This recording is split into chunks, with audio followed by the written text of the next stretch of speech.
all in the matchless name of our Lord Jesus Christ. మన ప్రభువును రక్షకుడైన యేసుక్రీస్తు నామములో మీ అందరికీ శుభాభివందనాలు తెలియజేస్తున్నాము. I hope you that you all are doing well by the grace of God. దేవుని కృపను బట్టి మీరందరూ క్షేమంగా ఉన్నారని నేను భావిస్తూ ఉన్నాను. This time I would like to share one scripture from the Bible. పరిశుద్ధ గ్రంథం నుండి ఒక లేఖన భాగాన్ని మీకు పరిచయం చేయాలని నేను ఆశపడుచున్నాను. Psalms 91:7 it says, కీర్తనల గ్రంథము 91వ అధ్యాయము 7వ వచనం ఈ విధంగా తెలియపరుస్తుంది. 1,000 may fall at your side and 10,000 at your right hand, but it will not come near you. నీ ప్రక్కను 1000 మంది పడినను, నీ కుడి ప్రక్కన 10,000 మంది కూలినను అపాయమేమీ రాదు. Nowadays we have been watching that how pandemic situation is going on all around the world. ప్రపంచ వ్యాప్తంగా ఎటువంటి భయంకరమైనటువంటి ఆందోళనలు అలుముకున్నాయో ఈ రోజుల్లో మనం చూస్తూ ఉన్నాం. So many people are facing lot of critical situations. చాలా మంది ప్రజలు భయాందోళనలో మునిగి ఉన్నారు. And so many people are dying. చాలా మంది చనిపోయారు కూడా. As we know that because of coronavirus COVID-19, మనకి అందరికీ తెలిసిన విషయమే అదే కరోనా మహమ్మారి వైరస్, దానినే కోవిడ్-19 అంటున్నారు. But today our God is telling you that 1,000 may fall at your side and 10,000 at your right hand. ఈ రోజు దేవుడు మనతో మాట్లాడుతున్నాడు. నీ ప్రక్కన 1000 మంది పడినను, నీ కుడి ప్రక్కన 10,000 మంది కూలినను. Fear not, fear not. భయపడకండి, ఆందోళన చెందకండి. No harm will overtake you and no disaster will come near our tent. ఏ అపాయమును రాదు, ఏ తెగులును నీ గుడారమున సమీపించదు. Trust in God. What are the situation you may going through? దేవుని పైన విశ్వాసం కలిగి ఉండు. నీవు ఎటువంటి పరిస్థితుల్లో ఉన్నప్పటికీ Our God is going to save you. దేవుడు నిన్ను రక్షించడానికి ఆయన సిద్ధంగా ఉన్నాడు. And our God is going to protect you in every situation. ఎటువంటి పరిస్థితుల్లోనైనా దేవుడు నీకు కాపుదలగా ఉంటాడు. Amen. ఆమేన్. Amen. దేవుని నామమున స్తోత్రం. హల్లెలూయా. We have been strengthening our spiritual lives by the word of God. దేవుని వాక్యం ద్వారా మన యొక్క ఆధ్యాత్మికమైనటువంటి జీవితాలు బలపరచబడుతున్నాయి. Today, my father, Reverend Pastor Jacob, is going to share the word of God. ఈ రోజు దైవజనులు పాస్టర్ పి రెవరెండ్ జాకోబ్ అయ్య గారి ద్వారా వర్తమానాన్ని వినబోచున్నాం. Before that, we are going to listen a song by Brother Abhi. అయితే వర్తమానానికి ముందుగా సహోదరులు అభి గారి ద్వారా ఒక చక్కని పాట విందాం. Praise the Lord. దేవుని నామానికి స్తోత్రం. కట్టెలపై నీ శరీరం కనిపించదు గంటకు మళ్ళీ, మట్టిలోన పెట్టిన నిన్నే గుర్తించదు నీ తల్లి.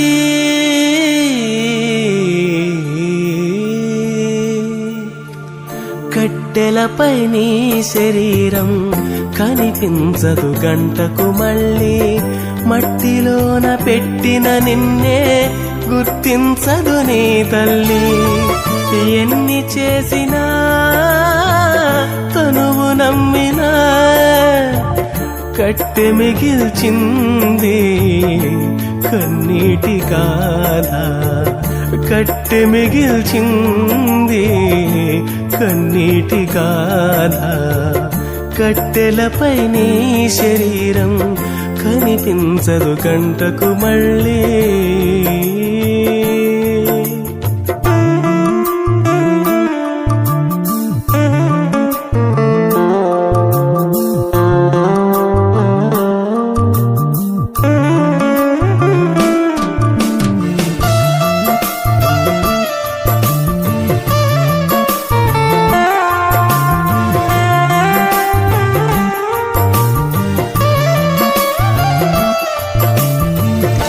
దేవాది దేవుడే తన పోలిక నీకిచ్చెను, తన ఆశ నీలో చూసి పరితపించిపోవాలని. దేవాది దేవుడే తన పోలిక నీకిచ్చెను, తన ఆశ నీలో చూసి పరితపించిపోవాలని. కన్న తండ్రినే మరచి కాటికెళ్ళిపోతావా, విడిచి నరకమెళ్ళిపోతావా? కన్న తండ్రినే మరచి కాటికెళ్ళిపోతావా? నిత్య జీవం విడిచి నరకమెళ్ళిపోతావా? ఎన్ని చేసినా తనువు నమ్మినా కట్టె మిగిల్చిందే కన్నీటి గాథ. కట్టెలపై నీ శరీరం కనిపించదు గంటకు మళ్ళీ. See, she's only 12 years old and dying. Please come with me. Guys, I'm sorry. Jesus! Your daughter has died. Don't bother the teacher any longer. Don't be afraid. Only believe she will be well.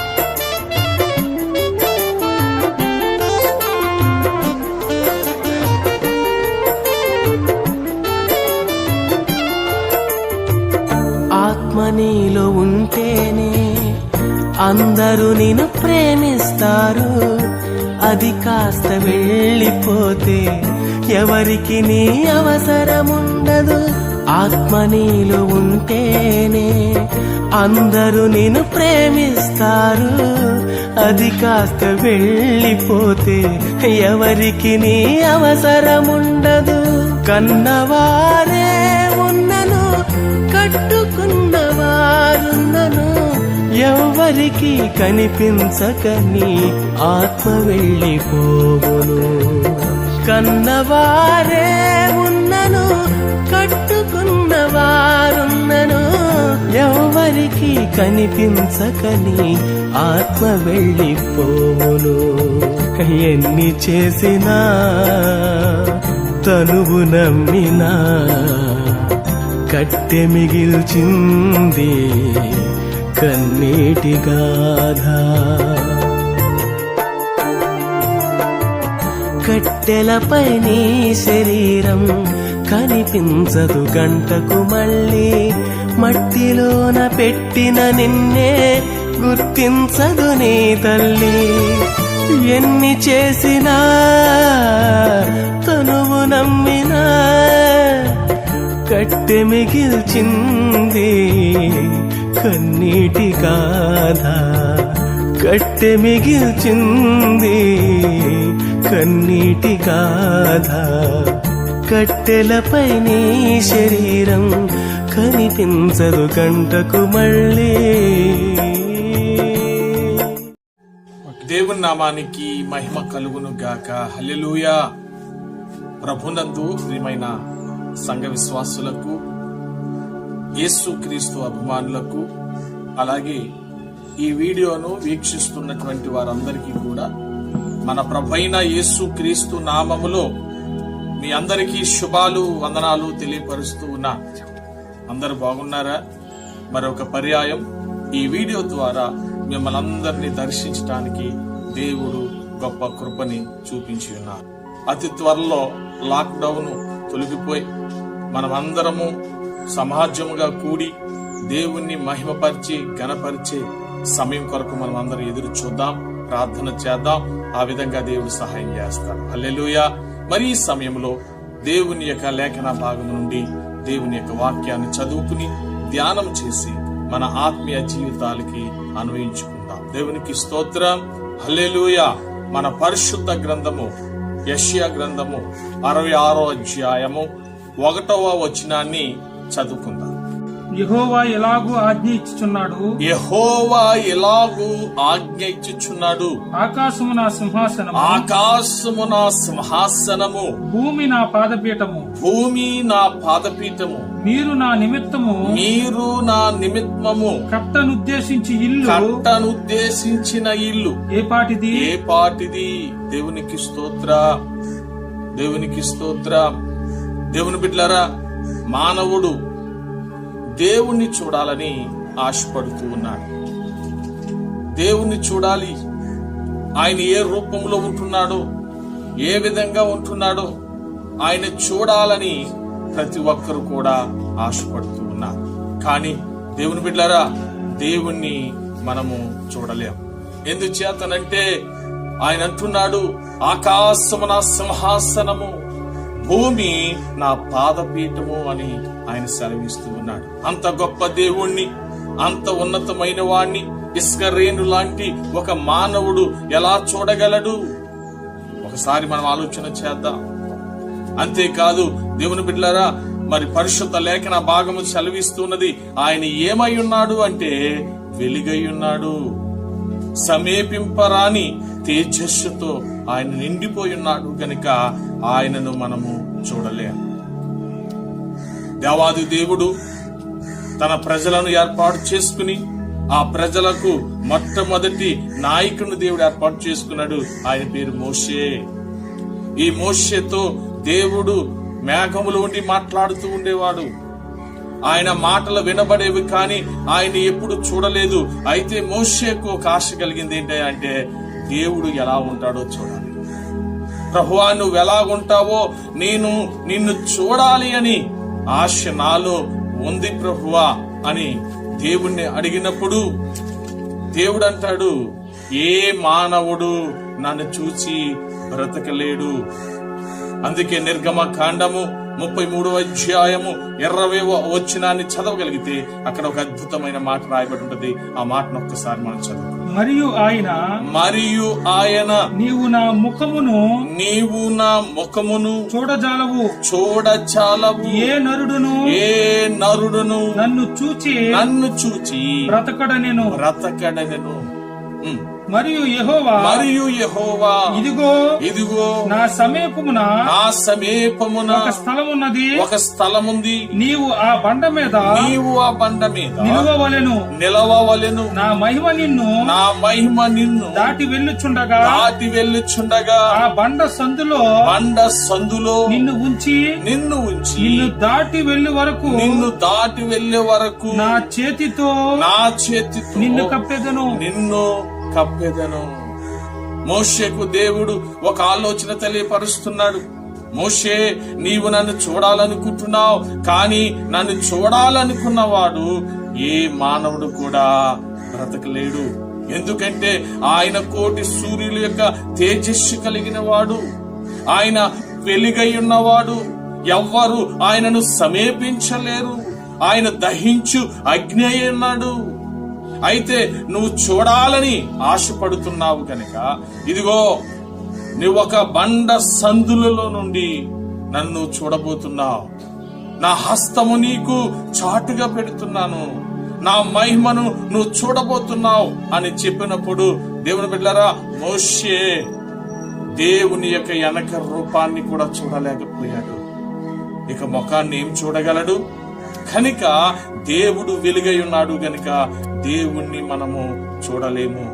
ఈ విషయాన్ని ప్రతి ఒక్కరూ గమనించాలి. ప్రతి మానవుడికి ఉండే కోరిక, ప్రతి మానవుడికి ఉండే ఆశ, దేవుని యొక్క కార్యాలు చూస్తున్నాం, దేవుని యొక్క స్వరం వింటున్నాం, ఆ దేవుడు ఎలా ఉంటాడు చూడాలి అని ఆశపడుతుంటే ఈ ఆశను తీర్చాలనుకున్నాడు దేవుడు. ఆశ గల ప్రాణాన్ని తృప్తిపరిచే దేవుడు గనుక 2020 పూర్వము ఆయన కన్య మరియ గర్భవాస్యము నుండి ఈ పాప పొడుము పైన ఆయన పరిశుద్ధ పాదాన్ని మోపాడు. ఆయన పరిశుద్ధ పాదాన్ని మోపిన తర్వాత దేవుని బిడ్డలారా, ఆయన చేసిన ఒక పనేమిటయా అంటే 30 సంవత్సరాలు ఇంట పెరిగి 3.5 సంవత్సరములు తన్ను తాను కనపరుచుకున్నాడు. నేనే మార్గం, నేనే సత్యం, నేనే ఆ వెలుగై ఉన్నాను, నేనే సృష్టికర్తనని, నా యందు విశ్వాసముంచిన వాడు ఎన్నడూ నశింపక నిత్య జీవానికి వారసుడవుతాడని, నేనే రక్షించేవాడినని, పాపాలు క్షమించగలిగిన అధికారము నాకు ఉంది అని ఆయన ప్రకటించడం ప్రారంభించాడు. 12 మంది శిష్యులను ఏర్పాటు చేసుకున్నాడు. ఈ 12 మంది శిష్యులతో ప్రభువైన యేసుక్రీస్తు ఆయా ప్రాంతాలు తిరుగుతూ ఉండేవాడు. యోదయ, సమరయ, గలిలయ ఆయా ప్రాంతాలు ఆయన తిరుగుచూ ఎన్నెన్నో కార్యాలు జరిగిస్తూ ఉండేవాడు. యెరికో పట్టణములో అన్యాయస్తుడు, అక్రమదారుడు, పాపానికి నరకానికి సమీపంగా ఉన్నటువంటి జక్కీను దేవుడు మార్చివేసి తన ఇంటికి రక్షణను కలగచేశాడు. సమరయ పట్టణంలో యవ్వన కాలంలో తన జీవితాన్ని పాడు చేసుకుంటూ, తన జీవితాన్ని పతనం చేసుకుంటూ, తన జీవితాన్ని పాడు చేసుకుంటున్నటువంటి సమరయ స్త్రీని, పాపాత్మురాలైన స్త్రీని ఒక మంచి స్త్రీగా నా దేవుడు మార్చాడు. గెరాసీన్లు ప్రాంతం వచ్చినప్పుడు దేవుని బిడ్డలారా 2000 సంఖ్యకు మించిన దురాత్మల చేత పీడించబడుతున్నాడు. ఇనప సంఖ్యల సహితము తుత్తునీలుగా తెంపివేస్తున్నాడు. మానవుడు ఎవరు సాధుపరచలేకపోయాడు, ఏ శక్తి సరిపోలేకపోయింది. అలాంటి దురాత్మలు పట్టిన వాడిని చూపుతో ఆపివేసి దురాత్మ నుండి విడుదలనిచ్చి తనను ఒక మనిషిగా దేవుడు చేసినటువంటి గొప్ప దేవుడే ఉన్నాడు. కుంటి వారికి కాళ్ళు ఇస్తున్నాడు, మూగవారికి నోరునిస్తున్నాడు. ఇలాంటి అద్భుతాలు చేస్తూ ఆయా ప్రాంతాలు సంచరిస్తూ ఆయన శక్తిని నిరూపిస్తూ ఉన్నాడు. ఆయనే నిజమైన దేవుడై ఉన్నాడు అని ప్రభు పేరట మనం చేస్తూ ఉన్నాను. అయితే దేవుని బిడ్డలారా, యెరూషలేము పట్టణమునకు సమీపంగా ఉన్నటువంటి బేతనీ అనేటువంటి ఒక గ్రామం ఉంది. అది యెరూషలేమునకు 2 మైళ్ళ దూరం మాత్రమే. అలాంటి యెరూషలేము ఆ యొక్క ప్రాంతానికి యేసు ప్రభువారు వెళుతూ సువార్తను ప్రకటిస్తూ, నేనే మార్గం, నేనే సత్యం, నేను మీ పాపాలను పారదోలేవాడిని, నా యందు విశ్వాసం ఉంచండి, మీరెన్నడూ నశింపక నిత్య జీవానికి వారసులవుతారని, నమ్మితే రక్షించబడతారని ఆయన ప్రకటన చేస్తూ ఉండగా, దేవుని బిడ్డలారా, మార్తా, మరియా, లాజరు అనే ఒక కుటుంబం ఉంది. ఆ కుటుంబంలో మార్తా యేసు ప్రభుని తన ఇంటికి చేర్చుకున్నది. యేసు యందు విశ్వాసం ఉంచింది, యేసు యందు నమ్మకం ఉంచింది. ఎప్పుడైతే యేసు ప్రభు వారు ఆ ఇంటిలోనికి ప్రవేశించారో, యేసు ప్రభు మాటలకు వారికి ఎంతో ధైర్యం కలిగి, ఎంతో ప్రోత్సాహం కలిగి, ఎంతో ఆశీర్వదించబడుచు సంతోషాన్ని వెళ్ళబుస్తూ వారు చేసిన పని ఏమిటంటే, యేసు ప్రభు వారికి మార్తమ్మ గారు అనేకమైనటువంటి పిండి వంటలు, ఆహార పదార్థాలను సిద్ధపాటు చేస్తూ ఉండేది. మరియమ్మ గారైతే యేసయ్య పాదాల దగ్గరే ఉండిపోయి ఆయన మాటలు వింటూ యేసులో ఎంతో వాక్యంలో ఆనందిస్తూ ఉండేది. లాజరైతే యేసయ్యతో సహవాసము చేస్తూ ఒక మంచి స్నేహితుడిగా యేసు ప్రభువారికి మిగిలిపోయాడు. దేవుని బిడ్డలారా, గమనించండి, యేసు ప్రభువారు ఆ లేనటువంటి సమయంలో, యేసు ప్రభువారు ఆయా ప్రాంతానికి ప్రయాణిస్తున్నటువంటి సమయంలో ఒక విషాదము వారి గృహంలో చోటు చేసుకుంది. ఏమిటో తెలుసా? యేసు ప్రభువారు ఎంతో ప్రేమించినటువంటి ఆ లాజరు, మార్తా, మరియా తోడన పుట్టినటువంటి మంచివాడు, ముద్దుల తమ్ముడైనటువంటి లాజరు రోగి అయిపోయాడు. గమనించండి, ఎప్పుడైనా బలహీనత వస్తే, ఎప్పుడైనా నీరసం వస్తే, ఎప్పుడన్నా రోగం వస్తే ఏ డాక్టర్ గారి దగ్గరికి వెళ్ళాలా, ఏ స్పెషలిస్ట్ దగ్గరికి వెళ్ళాలా అని మనం ఆలోచన చేస్తాం. కానీ మార్తా, మరియా ఏం చేశారో తెలుసా? రోగి అవగానే యేసు ప్రభు వారికి కౌరు పంపించారు. ఆ ఇంటి పక్కన ఉన్నటువంటి ఒక వ్యక్తిని పిలిచి, అయ్యా యేసు దగ్గరికి వెళ్ళయ్యా, యేసును ఇదిగో లాజరు నువ్వు ప్రేమిస్తున్నవాడు రోగి ఉన్నాడని ఒక మాట చెప్పయ్యా. యేసు దగ్గరికి పంపించారు ఒక వ్యక్తిని. బేతనీలో ఉన్నటువంటి లాజరు పరిస్థితి ఎలా ఉందో ఒకసారి మనం పరిశీలన చేద్దాం. లాజరు రోగి ఉన్నాడు. దినదినము కూడా ఆయన ఆరోగ్యము క్షీణిస్తూ ఉన్నది. వైద్యులు వస్తున్నారు, వైద్యాలు చేస్తున్నారు. అలాగే అనేక మంది బంధువులు వస్తున్నారు, పరిచర్య చేస్తున్నారు. కానీ ఆయన ఆరోగ్యము క్షీణిస్తూ ఉన్నది. కాని రాని రోగం వచ్చింది కనుక ఆయన మరణించారు. మార్తా, మరియా ఇద్దరు సహోదరులు ఇద్దరు కూడా కన్నీరు మున్నీరుగా కారుస్తూ ఉన్నారు, ప్రలాపిస్తూ ఉన్నారు, ఏడుస్తూ ఉన్నారు, చాలా ప్రలాపిస్తూ ఉన్నారు. అయితే దేవుని బిడ్డలారా, ఇక్కడ జరుగుతున్న ఒక సన్నివేశం ఏంటంటే, యూదుల యొక్క సమాధి కార్యక్రమాలు వేరేగా ఉంటాయి. ఎలా ఉంటాయి అంటే, ఒక కొండను తుల్పించి ఒక గుహగా చేసి, ఆ గుహలో ఆ యొక్క బాడీని పెట్టి ఒక రాతిని పొర్లిస్తూ ఉంటారు అడ్డిగా. అయితే లాజరు యొక్క సమాధి కార్యక్రమం అలాగే జరిగింది. యేసు ప్రభువు కూడా ఆయన మనందరి కొరకు ఈ లోకంలో జీవించి మనందరి కొరకు మరణించిన తర్వాత అరిమతి యేసు ఇచ్చినటువంటి ఆ సమాధిలో దేవుని బిడ్డలారా యేసు ప్రభుని కూడా అలాగే ఆయనను ఒక గుహలో పెట్టి రాయిని పొరలించినట్లుగా మనం చూస్తూ ఉన్నాం. యోధా మతస్థులు ఎవరైనా సరే, యోధా దేశంలో ఎవరు చనిపోయినా సరే అందరు సమాధులు కూడా గుహలోనే పెడతారు. అదొక ఆశ్చర్యంగా కొనసాగుతుంది. అయితే లాజరు ఎప్పుడైతే చనిపోయాడో ప్రేత వస్త్రాలు ఆయనకు చుట్టి ఆయన తీసుకుని వెళ్లి ఆ యొక్క సమాధిలో పెట్టి రాయను అడ్డుగా పొరలించినట్లుగా మనం చూస్తూ ఉన్నాం. దేవునికి స్తోత్ర. అయితే దేవుని బిడ్డలారా, ఇది తీరని లోటు. ఒక్కగానే ఒక ఆధారువు ఆ యొక్క లాజరు ఎంతో ప్రేమించేటువంటి తమ్ముడు పోగొట్టుకున్నటువంటి వారి దుఃఖము, వారికి ఓదార్పు కలగటం లేదు గనుక యూదులైన వారందరూ కూడా యెరూషలేము సమీపంగా ఉంది గనుక ఆ యొక్క యూదులందరూ వచ్చి, బేతనీయ ప్రాంతంలో ఉన్న యూదులందరూ వచ్చి మార్తా మరియను ఏం చేస్తున్నారు అంటే ఓదార్పు కలిగేటువంటి మాటలు చెప్తూ ఉన్నారు. వారిని ఓదార్చుతూ ఉన్నారు. ఇలా జరుగుతూ ఉంది. చాలా మంది వస్తున్నారు, చాలా మంది ఓదార్చుతూ ఉన్నారు. ఈ సమయంలో ఒక వార్త వచ్చింది. అప్పటికే ఇంచుమించు ఎన్ని రోజులు అయిపోయిందయా అంటే లాజర్ని సమాధిలో పెట్టి 4 రోజులు అవుతుంది. ఈ 4 రోజులు అయిన తర్వాత జరిగిన ఒక సన్నివేశం ఏంటంటే యేసు ప్రభు వారు 4 దినాలకి ఆ యొక్క బేతనీయ ప్రాంతము సమీపంగా వస్తున్నాడని మార్త వింది. ఎప్పుడైతే విన్నదో పరుగున యేసు ప్రభు దగ్గరకు వెళ్ళింది.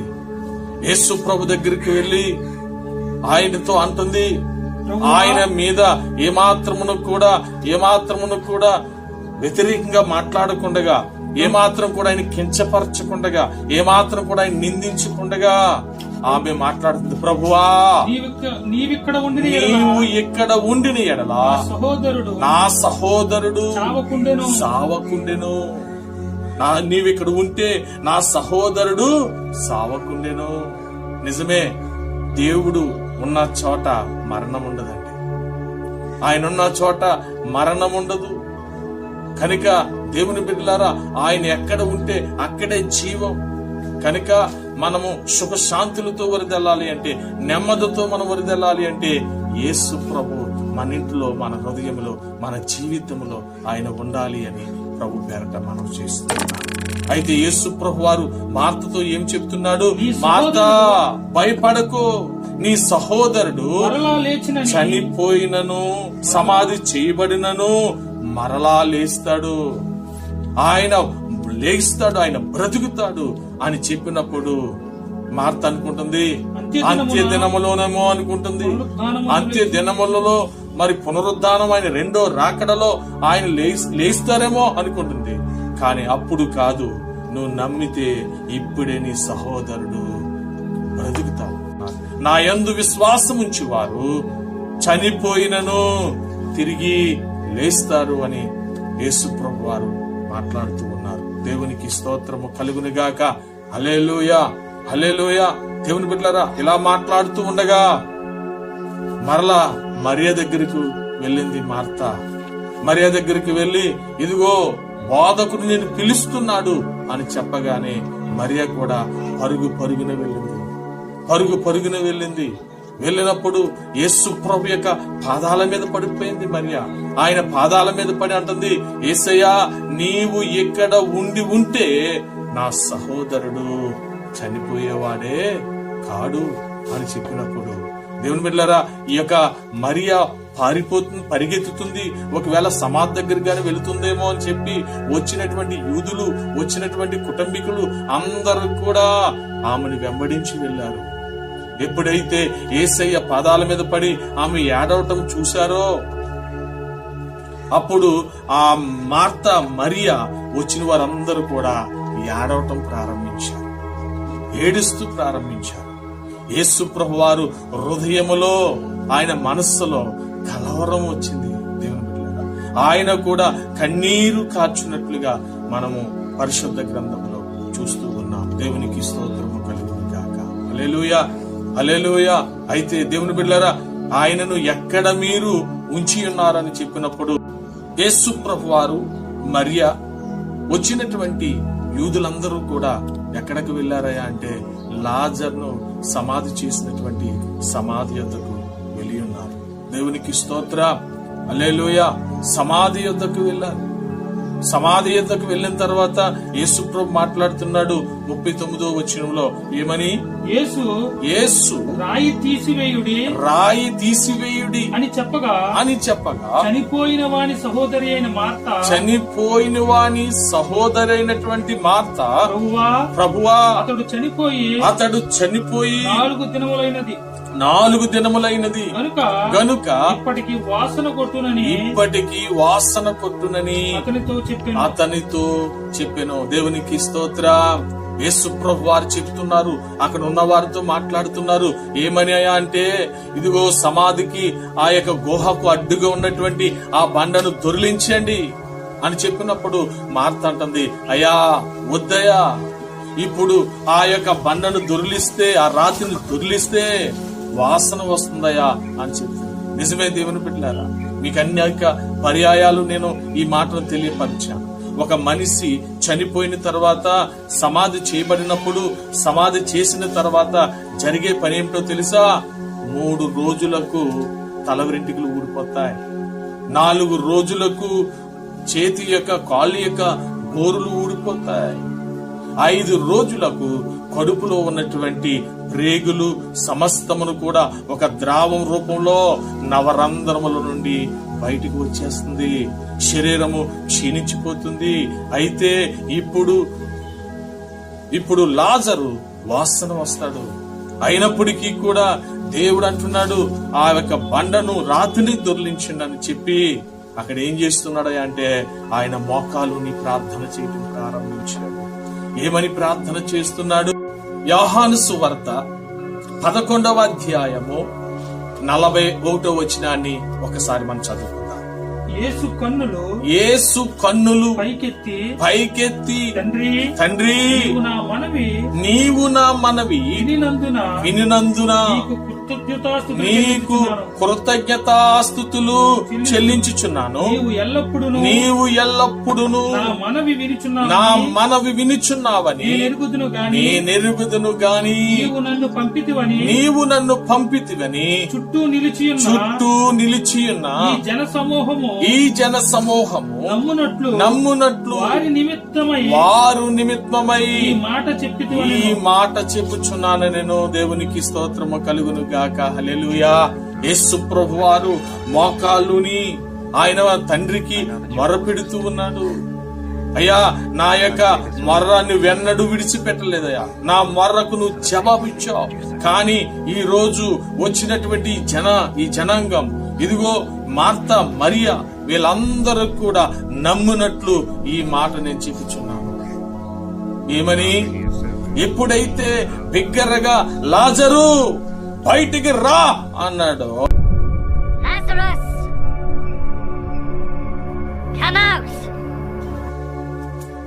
మొత్తం అవయవాలన్నీ కూడా పనిచేయటం ప్రారంభించాడు. ఆయన శుద్ధుడైపోయాడు, పరిశుద్ధుడైపోయాడు, సజీవుడైపోయాడు. ప్రేత వస్త్రములతో ఆయన బయటికి వచ్చినట్లుగా మనము పరిశుద్ధ గ్రంథంలో చూస్తాం. ఎంత అద్భుతం, ఎంత ఆశ్చర్యము. దేవుని బిడ్డలారా, మన దేవుడు ఎంత గొప్ప దేవుడయ్యా అంటే ఎంత అంత కాదు అని ప్రభు పేరట మనం చేస్తున్నాం. కుంటివారికి కాళ్ళు ఇవ్వటం, మూగవారికి నోరునివ్వటమే కాదు, చనిపోయిన వారిని సహితము కూడా మన దేవుడు లేపగలిగిన గొప్ప దేవుడు, శక్తిమంతుడు అని ప్రభు పేరట మీ అందరికీ మనవి చేస్తూ ఉన్నాను. దేవునికి స్తోత్రం. హల్లెలూయా, హల్లెలూయా. దేవుని బిడ్డలారా, దేవుడు గొప్ప దేవుడు. ముందుగానే చెప్పాడు ఆయన. ఏమని చెప్పాడు? ఈ రోగము మరణము కొరకు మాత్రము రాలేదు, నా మహిమ కొరకు వచ్చిందన్నాడు. కనుక దేవుని బిడ్డలారా, ఎంత మందో విశ్వాసం ఉంచినట్లుగా పరిశుద్ధ గ్రంథంలో రాయబడి అనేక మంది ఆయన యందు విశ్వాసం ఉంచారు. ఆ బేతనీయ ప్రాంతంలో గొప్ప ఘనత వచ్చింది, దేవునికి మహిమ వచ్చింది. మార్త, మరియా, లాజరు యేసు ప్రభుని తన ఇంటికి చేర్చుకున్నారు. కనుకనే దేవుని బిడ్డలారా, వారి జీవితంలో దేవుడు గొప్ప అద్భుతం చేశాడు. ఏమిటి అద్భుతమై అంటే సమాధి చేయబడి 4 దినాలు ఉన్నప్పటికీ సజీవునిగా దేవుడు లేపాడు. గమనించిన దేవుడు బిడ్డలారా, యేసు ప్రభుని మన ఇంటికి చేర్చుకోగలిగితే, మీ గృహాల్లో, మీ మనసులో, మీ హృదయంలో చేర్చుకోగలిగితే, అది ఎలాంటి సమస్య అయినా సరే, అది ఎలాంటి వితాంత అయినా సరే, దాన్ని దేవుడు తొలగించగలిగినటువంటి గొప్ప సమర్థుడు, గొప్ప శక్తిమంతుడు.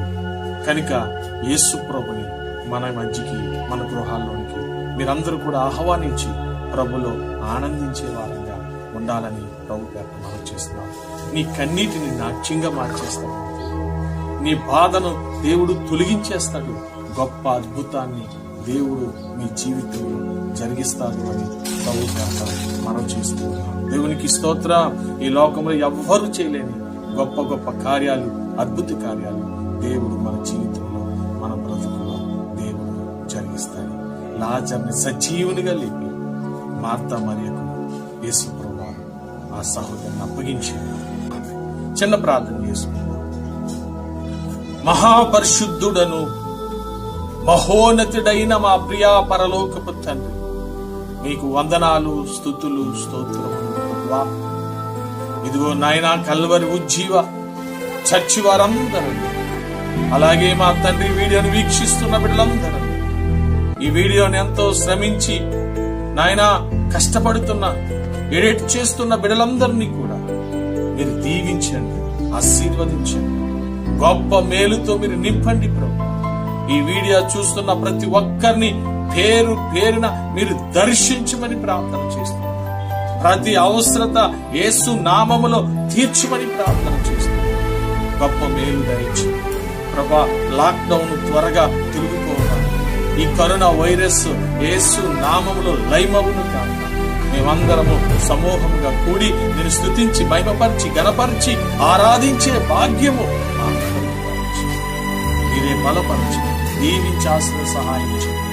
యేసు నామములు అడిగిచున్నాము పరమ తండ్రి, ఆమేన్. యేసు రక్తమేం చేయండి, ప్రవేశ రక్తమేం చేయండి, ప్రవేశనామ సంపూర్ణ విజయం అపవాది క్రియలన్నీ లయమవును కాక.